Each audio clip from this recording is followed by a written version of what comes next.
Hola, hoy quiero invitarte a que veas este maravilloso video.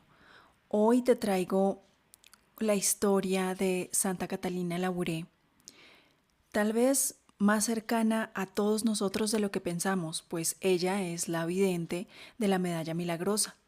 Sí, la medalla que muchos de nosotros consagrados a la Santísima Virgen cargamos en nuestro pecho. De eso se trata este video. Quiero poner a tu disposición en la fiesta de esta santa, que es en este mes de noviembre, un poco más de conocimiento respecto al quién fue ella. Hemos trabajado y he trabajado bastante en este video y espero que lo disfrutes hasta el final. Tiene hartas cosas que aprender y bueno, esa es mi invitación para ti hoy, que lo disfrutes.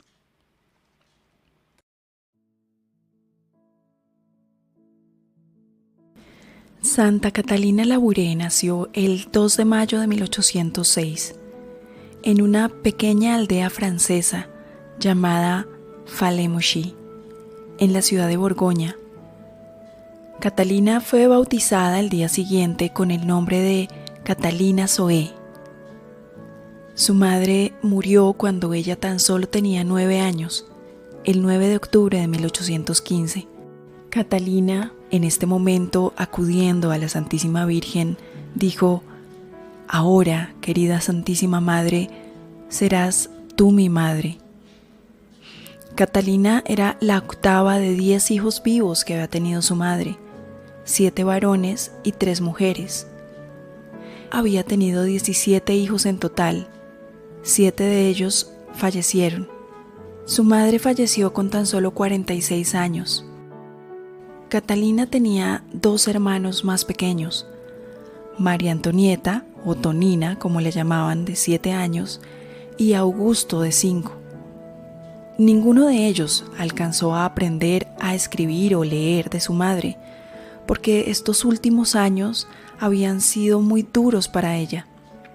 Augusto era un niño enfermizo, porque de pequeño había tenido un accidente que tuvo al caerse de un carro en la carretera. Su padre, el señor Pedro Labouré, se había desempeñado desde 1811 como alcalde del pueblo, trabajo que había dejado recientemente, aunque su oficio siempre había sido el de granjero. Al morir su esposa, dejó a sus 2 hijas menores, Catalina y Tonina, en casa de su tía, Margarita Labouré, casada con Antonio Genrot. La muerte de su madre no solo había dejado a Catalina sin madre, sino que ahora también había quedado sin padre. Duraría 2 años con la tía Genrot. Al regresar a casa en 1818, recibiría su primera comunión el 25 de enero en la iglesia de Montier-Saint-Jean y se encargaría, junto con su hermana Tonina, de los oficios de su casa. Todo esto porque su hermana mayor, María Luisa, deseaba continuar su vocación y convertirse en hija de la caridad.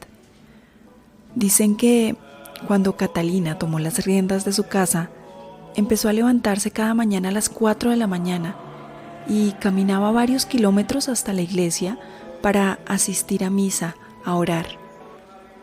Cuando regresaba a casa, cuidaba el palomar, donde había 700 u 800 palomas, quienes, al verla, volaban a su alrededor y algunas se posaban mansamente sobre sus hombros.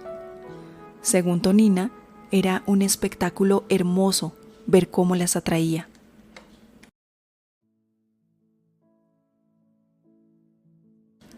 Un sacerdote que conoció a Catalina de niña escribió sobre ella en enero de 1896 y dijo estas palabras: «Recuerdo a las compañeras de su edad con las que se divertía, cuando sus padres la llevaban a la fiesta de Cormarín, a casa de sus primos y primas.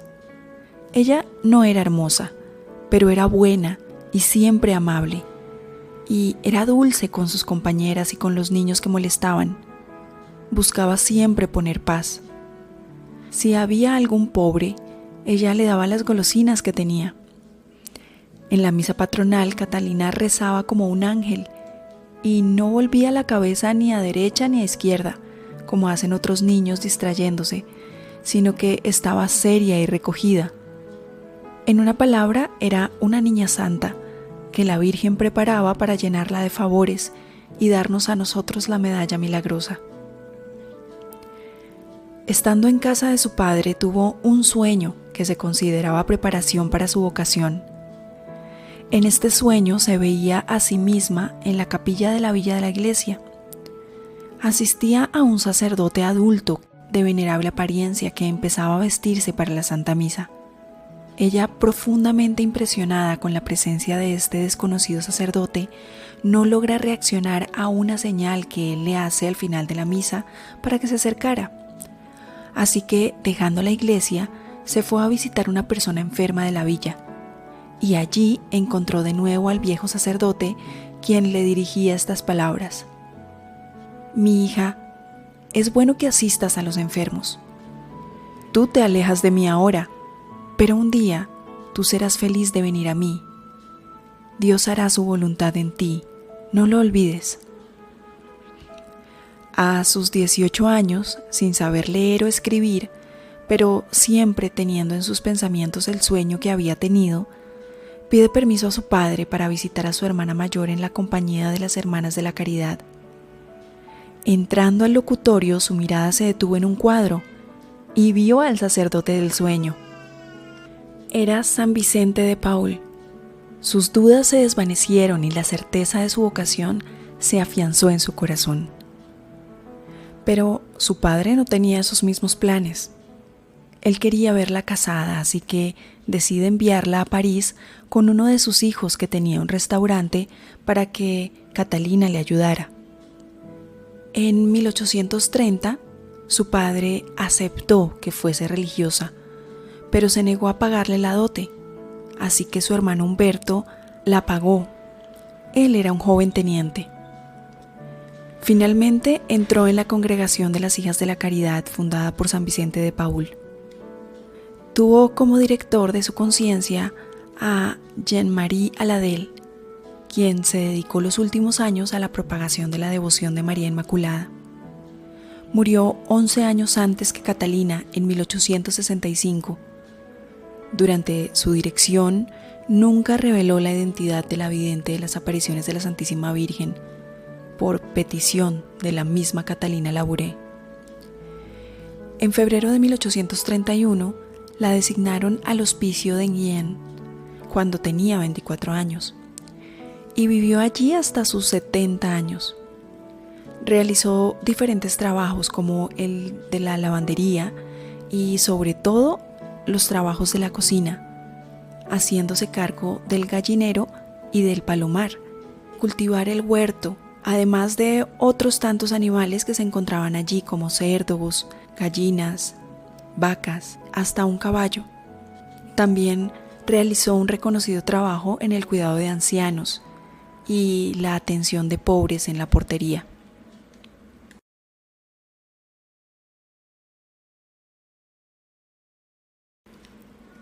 La primera aparición de la bendita Virgen a la hermana Catherine Labouré, hija de la Caridad, durante la noche del 18 de julio de 1830, víspera de la fiesta de San Vicente de Paúl, sobre las 11:30 p.m., se realiza cuando ella escucha su nombre: «Hermana Labouré». Así lo escucha 3 veces. Se despierta y abre las cortinas de su lado, viendo allí un niño con vestiduras blancas y envuelto en luz radiante. Este niño le dijo: «Ven a la capilla, la Virgen Santísima te espera». En la capilla, la hermana se arroja a los pies de la bienaventurada Virgen, colocando sus manos sobre las rodillas, como un niño al lado de su madre. Ella escribió lo siguiente respecto a lo que le dijo la Virgen María: «Hija mía, Dios quiere confiarte una misión. Te costará trabajo, pero la vencerás pensando que lo haces para la gloria de Dios. Tú conocerás cuán bueno es Dios. Tendrás que sufrir hasta que se lo digas a tu director. No te faltarán contradicciones, pero te asistirá la gracia. No temas. Háblale con confianza y sencillez. Ten confianza, no temas. Verás ciertas cosas, díselas. Recibirás inspiraciones en la oración. Los tiempos son muy calamitosos. Han de llover males sobre Francia. Será volcado el trono. El mundo entero será afligido por desdichas de todas clases. La Santísima Virgen en este momento se veía muy triste al decir esto. Pero ven a los pies de este altar, donde se prodigan gracias a todos los que las pidan con confianza y fervor, y a todos, grandes y pequeños. Hija mía, deseo conceder mis gracias en particular a esta comunidad, a la que amo mucho. Tengo pena, hay en ella grandes almas, pero no se observa la regla. En las dos comunidades hay gran relajación. Dile al que está encargado de ti, aunque no sea el superior, que él debe hacer todo lo posible para poner la regla en vigor. Dilo de mi parte que vigile sobre las malas lecturas, la pérdida de tiempo y las visitas. Cuando vuelva a ser puesta en vigor la regla, habrá una comunidad que vendrá a unirse a la vuestra. Esto no es costumbre, pero yo lo deseo. Di que se la reciba.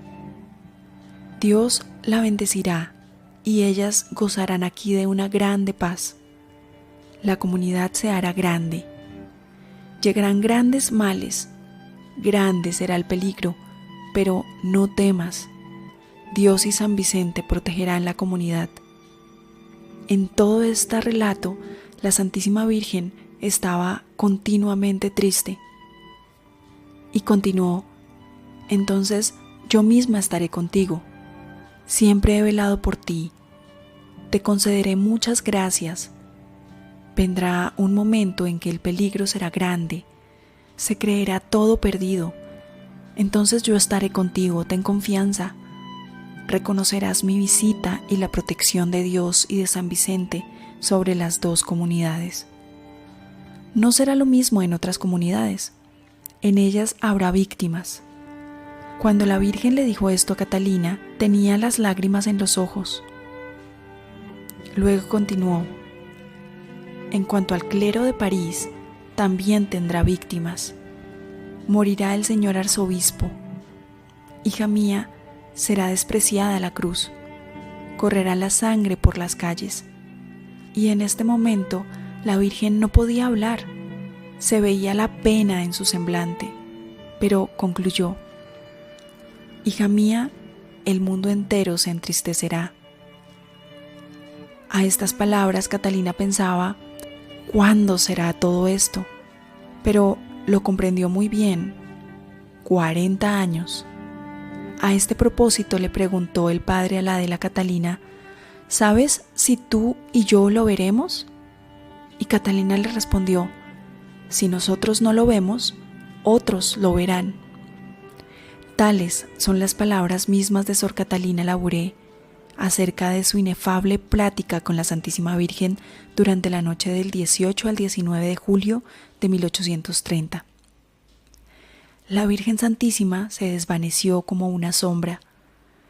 Al levantarse de rodillas, Sor Catalina pudo ver al niño resplandeciente que la condujo de nuevo a su habitación, intuyendo que éste era su ángel de la guarda.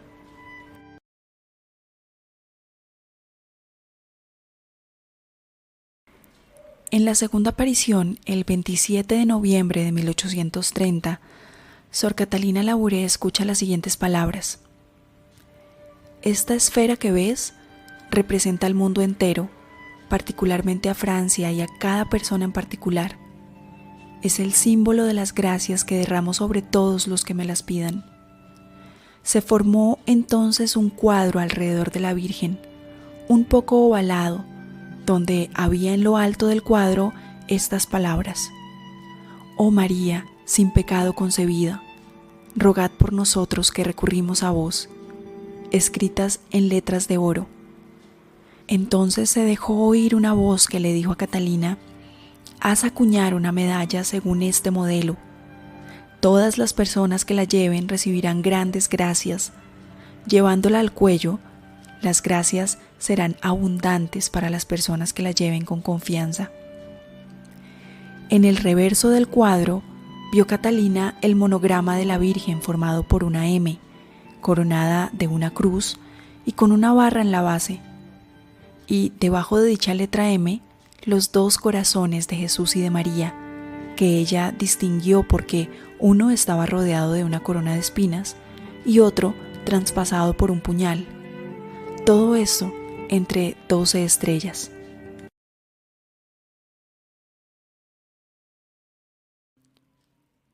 Un día de diciembre de 1830, la Virgen se le apareció por última vez a Catalina, como se representaba de ordinario bajo el título de la Inmaculada Concepción. Este día se le adornaron a la Santísima Virgen los dedos con anillos y piedras preciosas de muy grande brillo.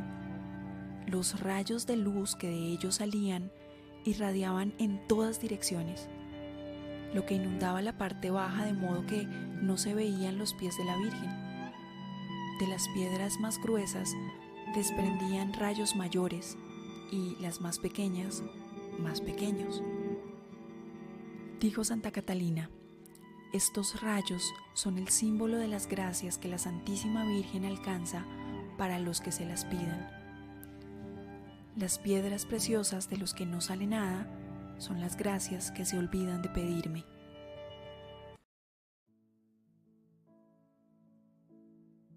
El 30 de junio de 1832 se recibieron del fabricante, el señor Bachet, las primeras 1500 medallas, y los primeros días de julio de 1832, Catalina recibió la primera medalla y dijo: ahora hay que propagarla.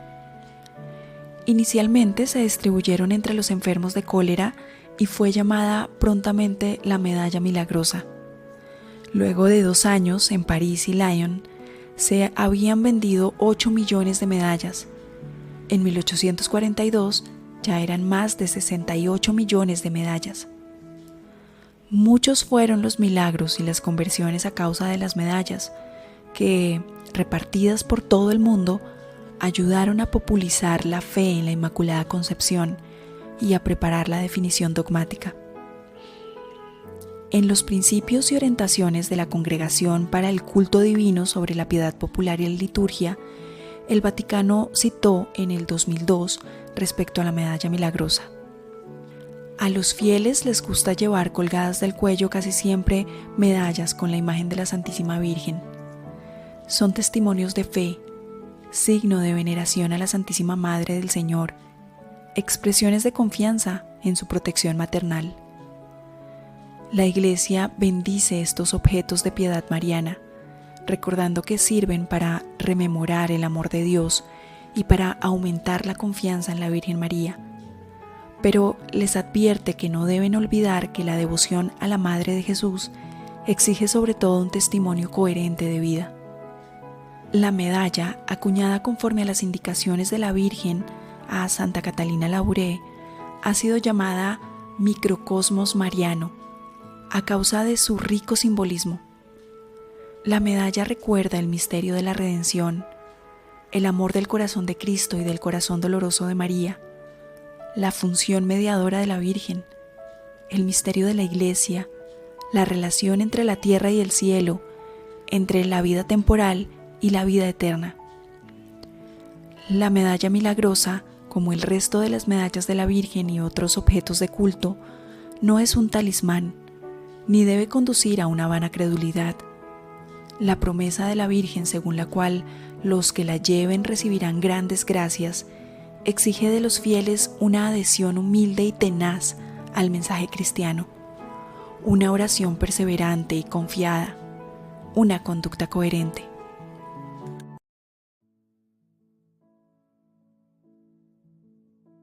El 31 de diciembre de 1876 muere Catalina.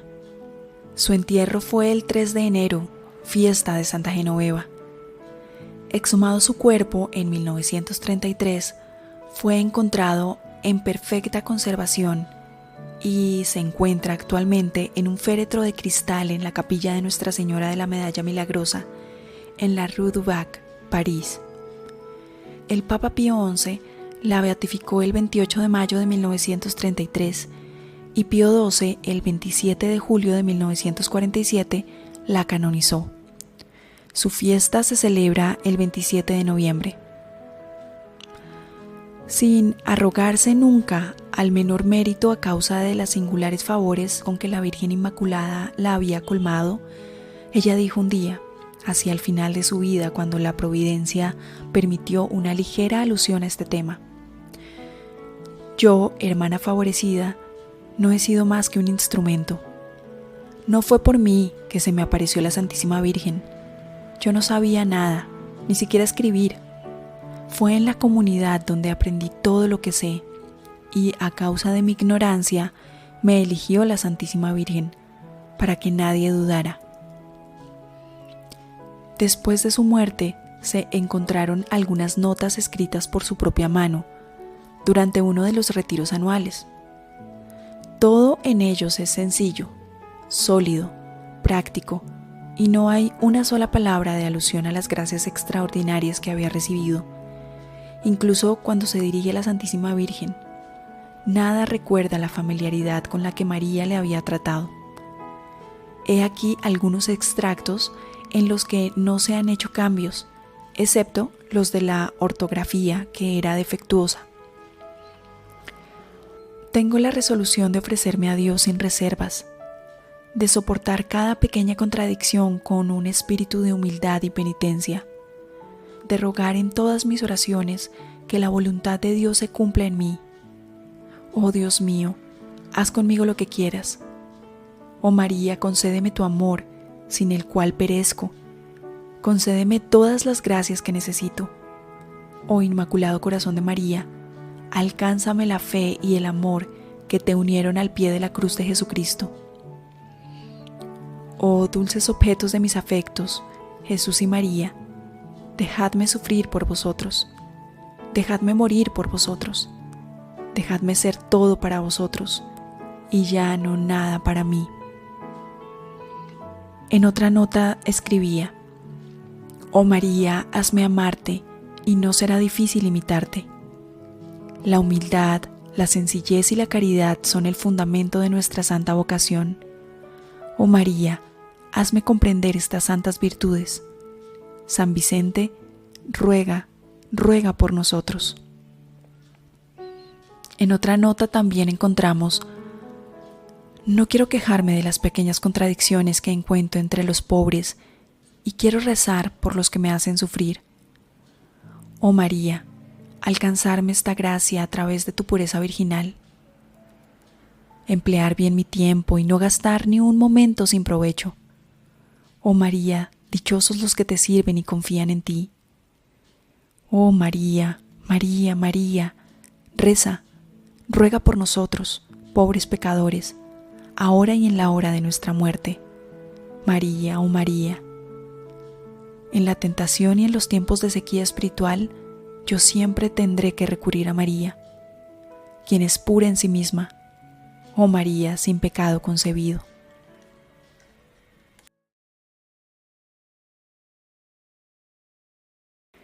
En el siglo XIX, después de la Revolución Francesa, Francia sufrió una profunda inestabilidad política.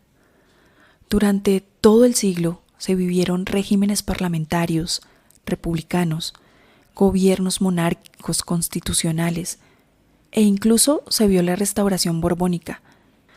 Tras la Revolución Francesa, un pueblo deseoso de mejores condiciones económicas, sociales y de libertad y autonomía política adoptaba la filosofía o la ideología del mejor postor, sin detenerse demasiado a observar la legitimidad de las intenciones de cada líder político y o sus consecuencias. En este siglo se vieron rivalidades por el poder entre todos los grupos sociales de la época. Muchos desterrados, otros guillotinados, muchos asesinados y otros que simplemente se iban a esperar a otros lugares de Europa a que pasara la tormenta para proteger su integridad mientras el pueblo se mataba. Catalina nace en el esplendor del imperio de Napoleón Bonaparte I. Napoleón alcanzó a tener el control casi de Europa entera, más las colonias francesas externas. Francia luchaba contra el Reino Unido, luchaba por el poder y el liderazgo continental. La guerra militar no había podido ser favorable para Francia porque a Francia le faltaban los medios para enfrentarse a la fuerza naviera británica. Así que Napoleón bloqueó el intercambio comercial de Gran Bretaña con el resto de Europa para arruinar su economía. Y aunque el comercio internacional británico disminuyó hasta en un 25%, Francia no logró derrocar el gran poder marítimo y la necesidad europea de los insumos que solo podía proporcionar Gran Bretaña en plena revolución industrial. Así que poco a poco este empeño fracasó hasta causar la ruina del Imperio francés en 1814 y 1815. Después de esto vienen largos años de intentar restaurar la Casa de Borbón en el poder, lo que trajo consigo más revoluciones, revueltas, y pues la verdad no todos estaban contentos con la restauración de la Iglesia Católica en el poder político francés. Aunque la Revolución Francesa había traído cambios irreversibles como la monarquía constitucional, el parlamentarismo y la nueva redistribución de tierra que no necesariamente representó mejores condiciones para el pueblo. Para cuando el padre de Catalina acepta su vocación religiosa en la Congregación de las Hijas de la Caridad y tuvo las 3 revelaciones marianas, Francia atravesaba por la última monarquía constitucional en cabeza de Luis Felipe de Orleans I, y a quien llamaban el rey burgués. Pero ya en este momento había una gran crisis económica. Cerraron muchas fábricas, aumentaron los desempleos y el hambre se generalizó. Después, 22 años, tuvo el mando Luis Napoleón Bonaparte III, sobrino de Napoleón I. Durante esta época, Francia tuvo avances en diferentes ámbitos, por ejemplo, la abolición de la esclavitud en las colonias, el sufragio masculino y desarrollos en la infraestructura del país visibles en la expansión del sistema ferroviario, la modernización del sistema bancario, la implementación de nuevos sistemas en la agricultura que terminaron con la hambruna. El 19 de julio de 1870, Francia declaró la guerra a Prusia, mayormente protestante. Después del amnisticio con los prusianos, Sor Catalina, ante una prevista guerra civil para tomar el poder, anunció: «Tendremos guerra con muchos muertos. ¿Cuánta sangre? ¿Cuántas madres llorarán a sus hijos? Los hijos lucharán contra sus padres. ¿Cuántas lágrimas? ¿Cuánta sangre?». Alguien le preguntó: «¿Cómo lo sabes?». Y ella respondió: «Yo lo sé». Respondió: «Yo lo sé», sin querer responder más, y se puso a sollozar. En marzo de 1871 se desató la guerra civil, que describen como una tremenda matanza. Los comuneros anticlericales asesinaban por doquier. Iban contra Dios, contra los sacerdotes, contra todas las cosas sagradas. El 24 de mayo asesinaron al arzobispo de París, Monseñor d'Arbois, tal como se lo había dicho la Santísima Virgen a Santa Catalina Labouré. Pero la Virgen le había dicho a Catalina: «Yo guardaré la casa, volveréis antes de que acabe el mes de María». Y así fue. Al terminar el mes de mayo, la guerra había terminado.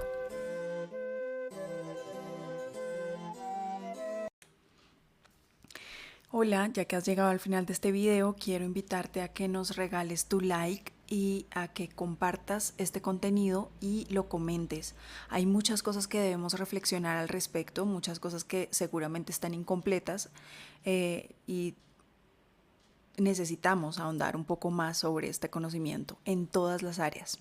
Sin embargo, es un abrebocas para los que realmente estamos interesados, queremos conocer más sobre nuestra iglesia, más sobre nuestra santa, Catalina Labouré, y en general sobre por qué, para qué, cómo y cuándo.